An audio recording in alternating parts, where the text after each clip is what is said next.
Сая ятсан баланканд ятсан юм тий. Шин хэлчихсэн. За. Сайн зэрэгрүүндээ барьсан уу? Байна. Тэгвэл ороод нэг бямбын урлагийн талаар бас нэг хуулийн төсөл ярих хэрэгтэй тэрийг яриад. Их хурлын гишүүд чуулган завсарлахаар бас ажилтаа л байдаг. Зарим тойрогтой ажиллаж байгаа. Зарим нь одоо хуулийн төслүүд дээр сууж байгаа. Сайн зэрэг гишүүн бол хуулийн төсөл дээр сууж байгаа гэж хэлсэн. Саяны Баялгийн аймаг руу явж байгаа Цэнгэллийн авто замыг тавихад хамгийн их одоо нэмэр болсон зам тээврийн сайд байсан тухай өөрөө очоод шавын тавиад бид нар хэрэг шүү. Баруун аймаг замтай болж байгаа шүү одоо энэ. Гайг болноо. Энэ хүн ч одоо аймгийнхаа бүх сумыг замтай болгоцсон манай тавьж өгсөөр байгаа. За яри. За тэгэхээр. За сайн байна уу байхгүй юу? Үчаачтай юу? Сайн уу? Сайн уу? За. Засгийн урд дуусчихлаа. Засгийн урд дуусчихлаа. Яаж тавтай нөө? Тэжгөө. Юу вэ? 50 дээр. Ажлаа гол.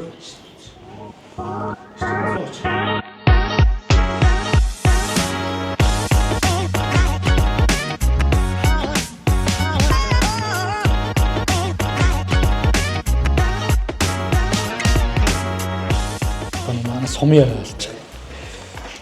Саглин уу? Тий. Би ч нөгөө овсын сагил шүү дээ. Одоо энэ жил сая түргэн сагил.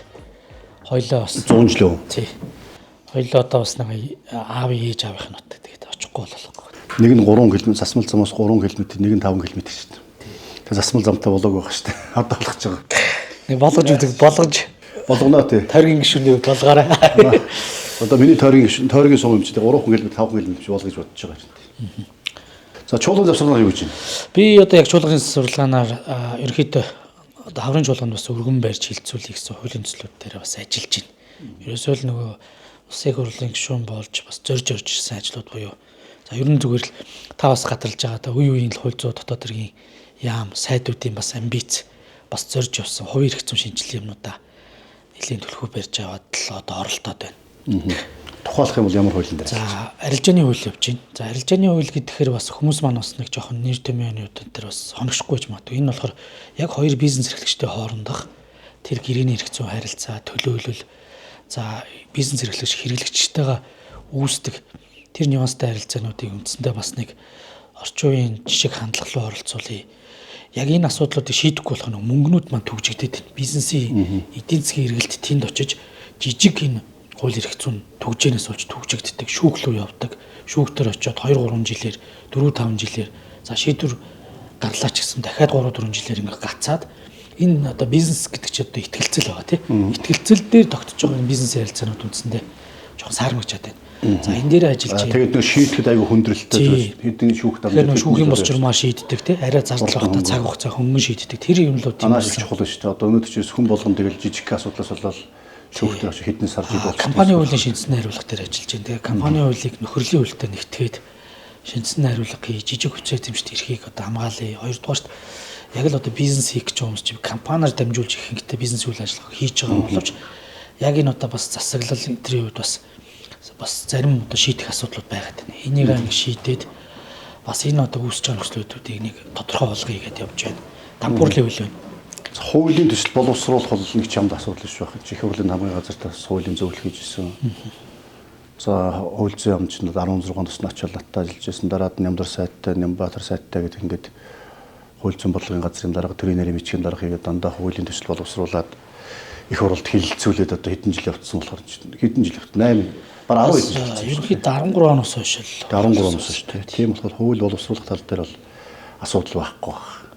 Асуудал одоо санаалж байгаа хуулиуд байсан бас асуудалгүй их хурлаар оруулж болж байна. Яг их хурлын гишүүн болцоод одоо ингээд урд нь хууль боловсруулаад засгийн газар төлөөлөд явдаг байхаас ард иргэдэг төлөөлөд явах ямар хөө вэ?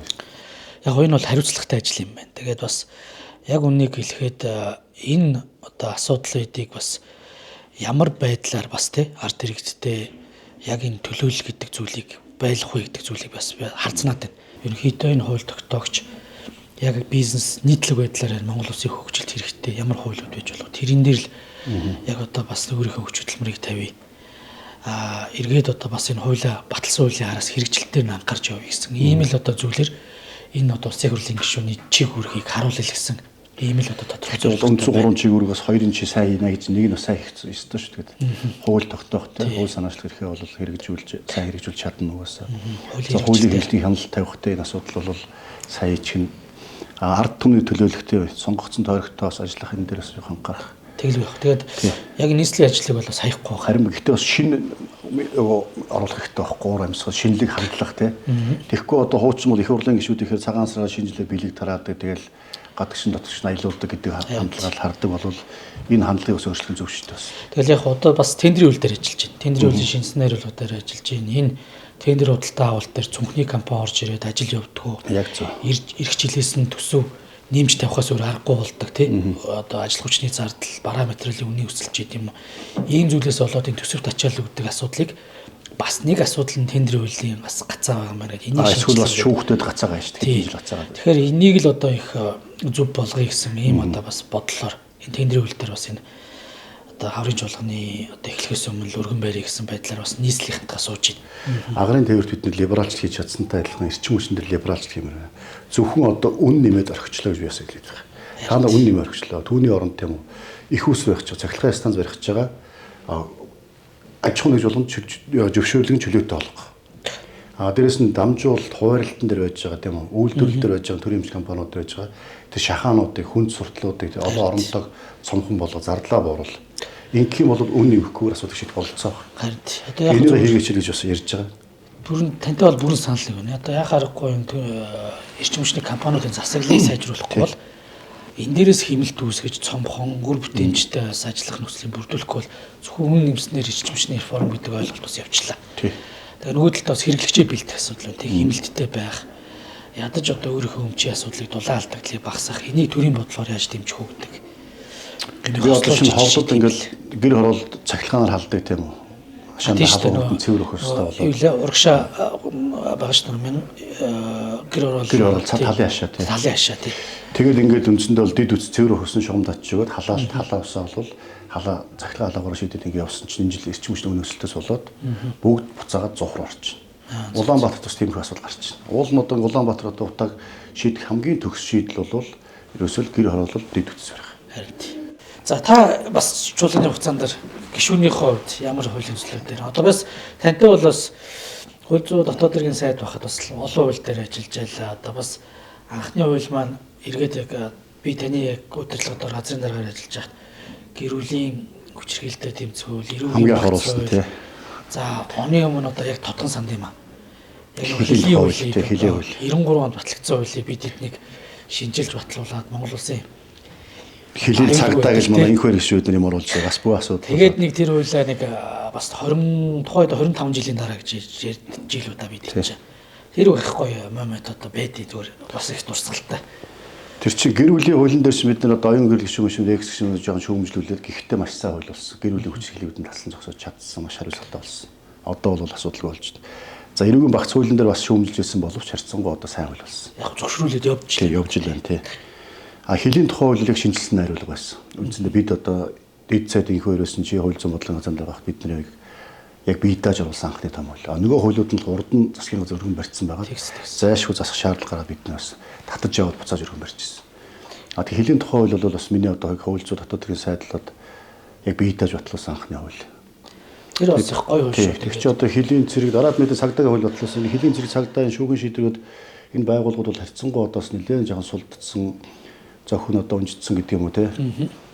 Сэтгэл санаа нь гундуу болцсон, ажлаас их гардаг.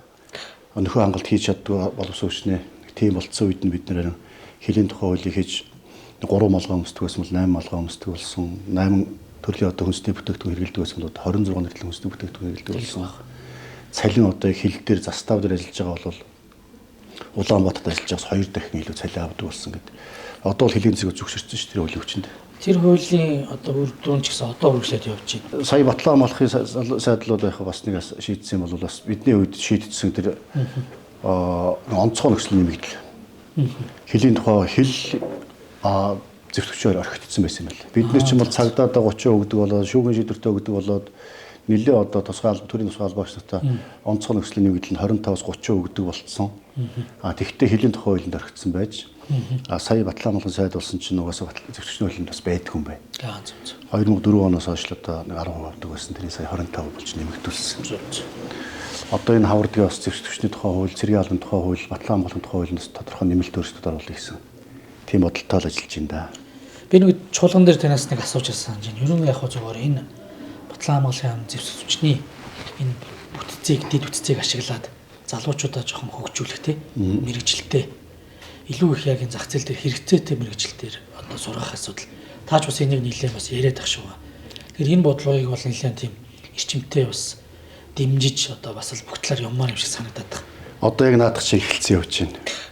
Өнөөдөр мэрэгжилтэй зэрэг, цалинтай зэрэг гэсэн одоо хөтөлбөр үндсэндээ бид нэг хугацаа цэргийн албаа гэж маань хугацаа цэргийн алба хааж авах гэсэн цэргийн эрдэм суралцахаас гадна тий цэргийн дүрм одоо суралцахаас гадна англи хэлний анхан шатны мэдлэгтэй, компьютерийн анхан шатны мэдлэгтэй, жолооны курс сураад дээрэс нь одоо нарийн мэргэжлэр барилгын болон одоо бус чиглэлээр ингээд ойчин зэрэг, малчин зэрэг одоо барилгын шаварчин одоо тий барилгын өргөлөгч жолооч тий дорон жолооч яг ийм байдлаар сурах юм эхэлсэн. Энэ чиглэлдээ бид нэлээд хөрөнгө тавиад 2 сарын 1-ээс одоо сургалтууд бүгд эхлээд явчих. Тэгээ үндсэндээ төгсөөд явахдаа зөвхөн цэргийн эрдэм суралцаад эр биеийн тийм үү жагсаад одоо сэтгэл зүйн одоо тийм хат суугаад ингээд гэртээ харих биш. Тэрнээс гаднаас ажил амьдрал дээр гараад ажиллахад орлого олох чадвартай амьдралаа аваад явах амжиргааныхаа их үсэг олчих юм бололцоод болох асуудлыг бид нэр шийдэж эхэлсэн. Харин энэ л одоо бас чухал байна. Тэгээд одоо яг үндэ хэлэхэд би ч бас энэ чиглэлд бас ажил хүчний асуудлыг л бас дотооддоо зөв. Тэр хуулийг одоо хурдан барилттай татаад авсан биз дээ. Одоо яг бас нөгөө туршлага дутлаа. Одоо тэгээд нөгөө иргэд олон нийтэд зөв мэдээлэл өгөхгүй бол бас энийг ус төрийн зөвлөгөө ашигчдаг хэсэг бүлэг нь хятад оруулж ирэх гэж байгаа мэтэр ингээ ярьчаар манай иргэд бас жоохон имзэглсэн. Өмнө нь бол цаацтай нэг хятад оруулж ирэх гэдэг байгаа биш. Мэдээж тодорхой тооны хятадч өмнө нь орж ирж исэн, ажиллаад буцаа гарч исэн, одоо ч бас орж ирээл явж байгаа шиг байна. Яг зүгээр хөтөлбөрийн энэ дэлхийн бүс нутгийн хөтөлбөрийн зах зээлийг харахаар илүү их Филиппин ажиллачаад, Лаос ажиллачаад за магадгүй энэ стануудаас ганцныг одоо Орос руу ч юм бол Узбек, Тажик одоо маш их ордог байсан шүү дээ. Газар тариалан дээрээ ч юм уу барилга дээрээ тэргээд авчирч ажиллуулах бас болцоонууд байх шиг байна ерөн зүгээр. Тэгээ үндслэн байлгал үзэл баримтал байж байгаа. Тэн дээр чинь тэгээд угаасаа нэг улсын одоо Монголд байнга оршин суух иргэн болвол нэг хөвөөс хэтрэхгүйгээ заатсан тодорхой 20 хязгаарлалтууд байгаа. Тэр бол огт хөндөөгүй шүү дээ. Хөндөөгүй. Тэр гадаад иргэний эрх зүйн байдлын хуулийн Монгол улсын нийт хүн амын 3% нь л гадаад иргэн байж байна гэж заалт хэвэр байна. Тэр чинь одоо 100 мянган орчим хүн тийм. Нэг улсын иргэн бол нэг куба 30 мянга авцаа чинь. Тэр огт хөндөөгүй шүү дээ. Тэр шиг хөндөөлөг хязгаарыг болох юм шиг хүмүүс. Давхар квотууд байсан байхгүй. Тэр хууль дээр ч нэг квот, ажил хүчний хууль дээр ч нэг квот. Тэгээ энэ хуулийг нь болохоор яамны дараа нарын үүдийг сахих гэдээс нэг нь болиулчихъя. Том одоо бодлогынхоо тэр гадаад иргэний эрх зүйн байдлын хуулийн 3% квот, 1% квот байж байгаа. Энэ дээр л одоо бас тэгвэл тэрийг л зөв ойлгуулж чадаагүй тэгээ олон нийтэд жоохон бухимдлуулсан. Одоо яг одоо тэгээ бас залруулна да. Тэгээд энийг бизнес эрхлэгчид бас дэмжээд л байнга л одоо шаардал байна. За өөр чуулганы завсар юу гэж байна? За одоо тэгээд бас тойрог дээр ажиллах юмнууд байна. Нөгөө тойрог сонгоцсон гишүүдтэйгээ барьсан бас бидний бас зарим нэг ажлын төлөвлөгөөнүүд зөрөөд бас хэдийгээр уулзалтуудаа их үгээ жоох юм байна. Тэгээ ер нь голчлоо хуулийн төслүүд дээр сууж би одоо яг арилжааны хуулийн төсөл тендерийн хуулийг энэ мөрөөдөө тоглоом буюу цахим мөрөөдөө тоглоомыг жоохон зохистой хэмжээнд хязгаарлаж хяналттай болгох.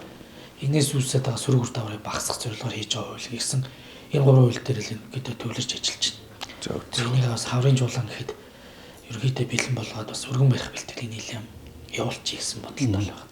Би бас танаас зөвлөгөө авъя гэж бодож байна. Одоо бас яг зүгээр таны үед бид чинь бас ингээд бүртгэлийн багц хуулийг хийгээл ил тод болгоно гэж явсан. Яг энэ захин багц хуулиуч гэдэг бүртгэлийн багц хуулиуч Монголд бас энэ авилгал, хүн суртал бүх ил тод болголоо шүү дээ. Хэдэн дөрвний компани хөгжүүлсэн бас нэг хууль эрх зүйн орчин дээр бас тодорхой бас юмуд бодож байгаа.